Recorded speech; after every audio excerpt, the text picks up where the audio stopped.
शुरू। भाइयों जय श्री राम। मैं वीरनागर राष्ट्रीय अध्यक्ष गोरक्षा हिंदू दल। जैसा कि आपको पता है कि इराक के राष्ट्रपति को युद्ध में मौत के घाट उतार दिया। इराक की जनता बहुत खुश है। उन्होंने बुरखिन को उतार उतार के फेंक दिया।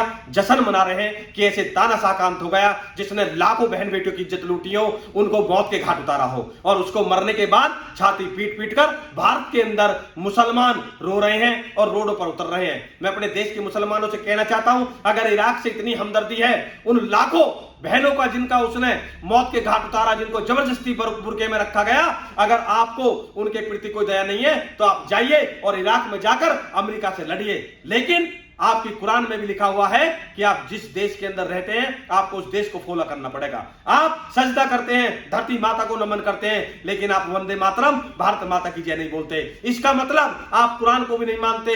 अगर आप उस सनातन धर्म के देश में रहकर सनातन धर्म की परंपराओं को नहीं मान सकते तो आप भी इस्लाम के सच्चे फॉलोवर नहीं है। फिर तो आपके यहां पर चाहे मस्जिद हो, मदरसे हो, सब अवैध है। अगर आप 5 टाइम की नमाज पढ़ रहे हो उसका भी कोई मतलब नहीं है। क्यों? क्योंकि धरती सनातन धर्म के लोगों की है, भारत माता की है। इसलिए आपको वंदे मातरम कहना चाहिए, आपको भारत माता की जय करनी चाहिए, आपको सनातन धर्म के लोगों का सम्मान करना चाहिए, क्योंकि आप सनातन धर्म के लोगों के देश में रहते हो। इसलिए मैं अपने देश के और मुल्ला मौलवियों से कहना चाहता हूं कि आप एक मजहब में जो लिखा हुआ है आपकी कुरान में उसको सच्चाई से इन पर फॉलो करो, इनको सच्चाई का मार्ग दिखाओ, इनको आतंकवादी ना बनाए। आप इनको पढ़े लिखे आतंकवादी, बड़े पढ़े लिखे एटम बम और ऐसा ना बनाए जिससे कि ये पूरे राष्ट्र के लिए खतरा हो जाए। इसलिए मैं अपनी वीडियो के माध्यम से अपने देश के मुसलमानों से कहना चाहता हूं कि इन मिल्ला मौलवियों के बहकावे में ना आए। जो आपका ग्रंथ कहता है, अगर वो कहता है कि जहां पर आप रहते हो उस मजहब को, उस सनातन धर्म को अगर आपको फॉलो करना है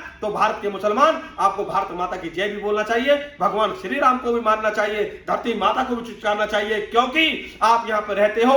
और सनातन धर्म के लोग कभी भी किसी के खून के प्यासे नहीं होते, कभी किसी मजहब के प्यासे नहीं होते, क्योंकि वो तो पूरे विश्व की कामना करते हैं, सनातन धर्म की कामना करते हैं। और इसी तरीके से आज पूरे विश्व के अंदर लाखों करोड़ों मुसलमान सनातन धर्म को इसलिए फॉलो कर रहे हैं, सनातन धर्म में फिर घर वापसी कर रहे हैं, क्योंकि उनको पता है कि सनातन धर्म मनुष्य का सच्चा जीवन जीने का रास्ता है। इसीलिए आप भी चिंतन करें, मंथन करें और देश में इस तरीके का माहौल हिंदू मुस्लिम का ना फैलाएं जिससे कि सनातन धर्म की भावनाओं को ठेस पहुंचे। इसीलिए मेरा इस वीडियो को बनाकर सभी देश के मुसलमानों से कहना था कि इराक में जो हुआ है, अगर आप उसका जश्न नहीं मना सकते तो आपको यहां मातम मनाने की जरूरत नहीं है। यह सनातन धर्म का देश है, यहां पर वे चीजें लागू नहीं होती, या सीरिया वो लागू नहीं होती, यहां कर गीता और रामायण लागू होती है। इसलिए आप भी इसको स्वीकार करें और मंथन और चिंतन करें और इस देश की खुशहाली के लिए आगे सच्चाई के मार्ग पर हमारे साथ चलने का संकल्प लें। इसी के साथ भारत माता की जय, वंदे मातरम, जय जय श्री राम, जय गौ माता की।